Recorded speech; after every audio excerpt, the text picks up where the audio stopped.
দর্শক, ডেঙ্গু পরিস্থিতির খবর জানাতে টাঙ্গাইল থেকে যোগ দিচ্ছেন মাসুদ রানা। যাচ্ছি তার কাছে। রানা, টাঙ্গাইলের ডেঙ্গু আক্রান্তের সংখ্যা কেমন দেখছেন?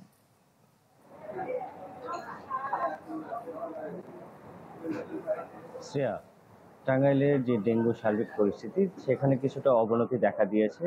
আমি বর্তমানে রয়েছি টাঙ্গাইল 250 শয্যা বিশিষ্ট জেনারেল হাসপাতালের 3য় তলায় মেডিসিন ওয়ার্ডে।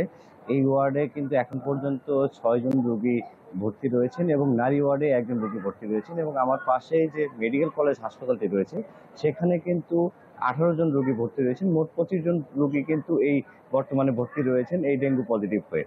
এবং আমি এখানকার যারা কর্মরত ডাক্তার রয়েছেন, নার্স রয়েছেন, তাদের সাথে কথা বলেছি। তারা আমাকে জানিয়েছেন যে এই ডেঙ্গু প্রতিরোধে কিন্তু আসলে নিজেদেরকে সচেতন হতে হবে, এবং বর্তমান যে পরিস্থিতি সেটি গত 24-25 সালেও কিন্তু এর চেয়ে বেশি ভয়াবহ ধারণ করেছিল।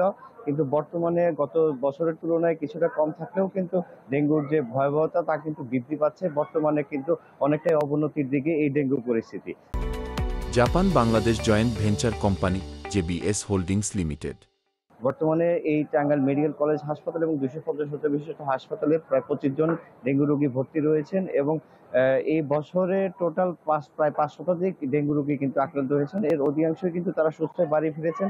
এবং এখানে যারা ভর্তি হয়ে রোগীর যারা রয়েছেন, স্বজন রয়েছেন, তাদের সাথে কথা বলেছি। তারা জানিয়েছেন প্রাথমিকভাবে তারা প্রচন্ড জ্বর এবং শরীর ব্যথার কারণে পরে হাসপাতালের ডাক্তার সব প্রাইভেট ক্লিনিকের যে ডাক্তার রয়েছেন তাদের শরণাপন্ন হন। পরবর্তীতে তারা কিন্তু জানতে পারেন যে পরীক্ষার মাধ্যমে যে তারা ডেঙ্গু পজিটিভ। পরবর্তীতে তারা চিকিৎসার জন্য এই হাসপাতাল সহ উপজেলা হাসপাতালগুলোতে ভর্তি হয়েছেন।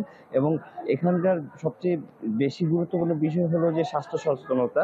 সেই স্বাস্থ্য সচেতনতার দিকে অনেক রোগী বা স্বজনরা অনেকটাই অবহেলার মধ্যে এখানে রয়েছেন বলে জানিয়েছেন এখানের কর্তৃপক্ষ। এছাড়াও এখানে যারা দায়িত্বপ্রাপ্ত স্টাফরা রয়েছেন, নার্স রয়েছেন, তারা জানিয়েছেন তারা এই স্বাস্থ্য সচেতন করতে এই মশারি সহ প্রয়োজনীয় যে ধন্যবাদ রানা, বুঝতে পেরেছি।